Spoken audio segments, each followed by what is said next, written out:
Bienvenue sur Light & Shoot. Aujourd'hui, je te parle de 5 accessoires à moins de 20 € que j'ai trouvé sur le net.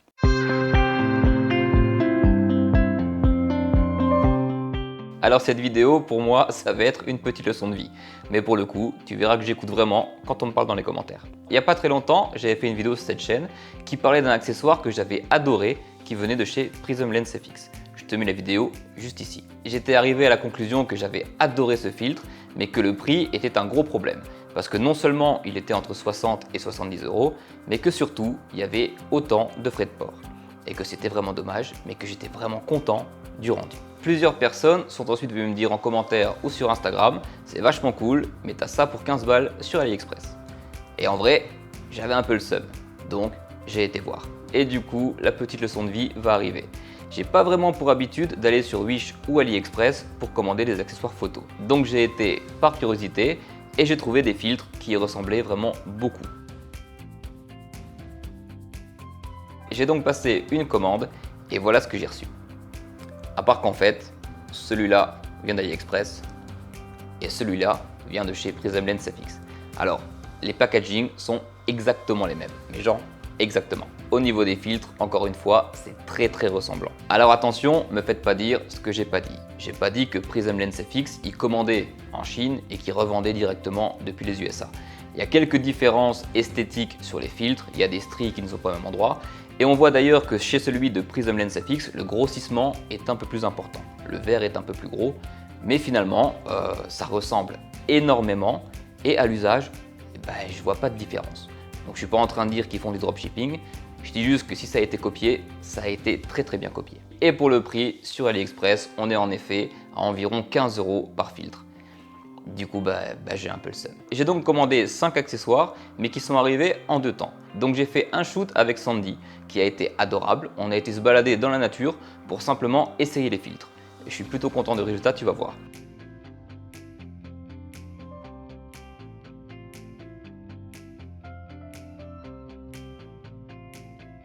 Et j'ai également testé ces filtres tout au long de séances studio que j'avais bookées par ailleurs. On va donc commencer par celui-là. C'est un filtre qui est vide au-dessus, complètement vide, et en dessous, tu as une moitié de lentilles en verre, de, à mon avis, très mauvaise qualité. Donc ce que ça va faire, c'est créer une zone de flou sur la moitié de ton image. Et franchement, ça, j'adore.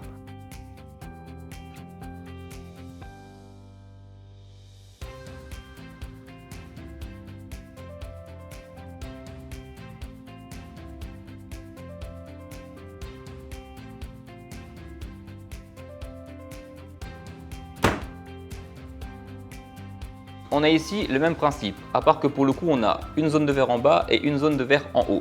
Et au milieu, un trou. Ce qui veut dire que le centre de ton image sera net et que les deux autres côtés seront flous. C'est le même principe que celui d'avant, mais beaucoup plus prononcé. Je te laisse regarder.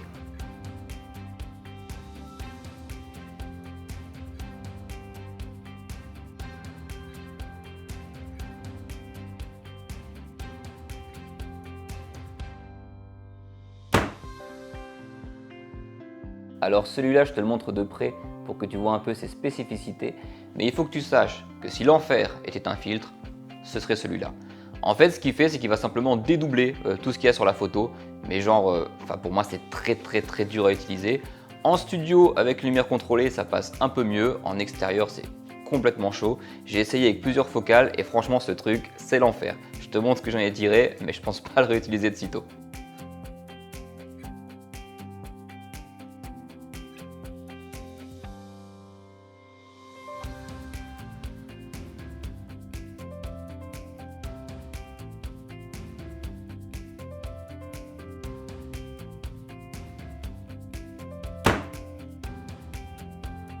J'ai aussi pris ce filtre. Alors ce type de filtre, j'en ai aussi un de chez Prism Lens FX qui m'avait encore une fois coûté beaucoup plus cher. Il a plein de petites stries comme tu peux le voir et en fait ce qu'il va faire, c'est qu'il va créer des flares horizontaux sur tes photos dès qu'une lumière va toucher le capteur. Alors du coup ça peut créer un effet un peu cheap anamorphique où tu peux avoir ce gros rayon de lumière qui traverse l'image si tu mets une source de lumière.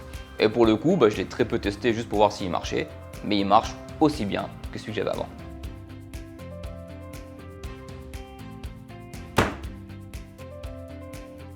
Et enfin, j'ai acheté ce petit prisme. Il m'a coûté genre 7 ou 8 €, c'est vraiment pas cher. et c'est quelque chose que j'ai souvent vu sur Instagram et que j'ai voulu essayer.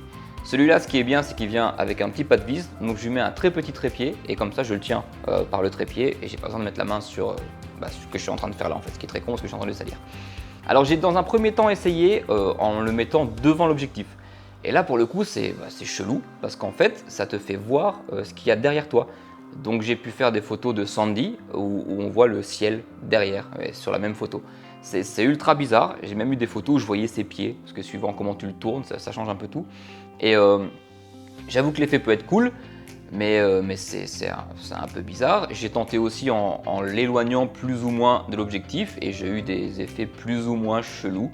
Si tu shootes des gens en école d'art ou si tu as un groupe de potes qui a un groupe de musique un peu étrange avec plein de synthés dedans, ça pourra peut-être leur plaire. Moi, j'ai pas été convaincu par le fait de le mettre devant l'objectif.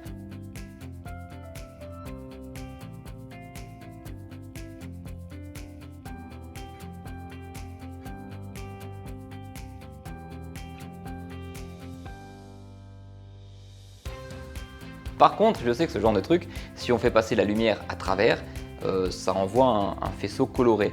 Et ça, j'ai essayé. Alors pour le coup, c'était une galère genre impossible. On a passé, je crois, 1 heure à jouer avec ça. Mais j'en ai sorti des trucs que j'aime vraiment, vraiment beaucoup. On en fera peut-être une vidéo quand j'aurai vraiment compris comment ça marche à tous les coups.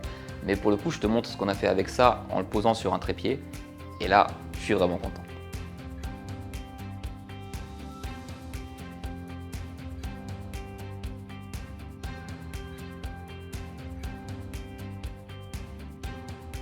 Enfin bref, comme tu le sais sur cette chaîne, je te conseille généralement du matos que je recommande. Et les filtres de Prism Lens FX, j'étais vraiment tombé amoureux de cette marque. Sachez que je ne suis pas non plus du genre à recommander d'acheter sur AliExpress, mais pour le coup on a vraiment la même chose pour presque 8 fois moins cher. Voilà, donc n'hésitez pas encore une fois à faire des recherches avant d'acheter des trucs, ce que j'aurais peut-être dû faire. Et j'espère que cette vidéo t'a plu, n'hésite pas à t'abonner pour voir les suivantes. Et je te dis à très bientôt sur Light & Shoot.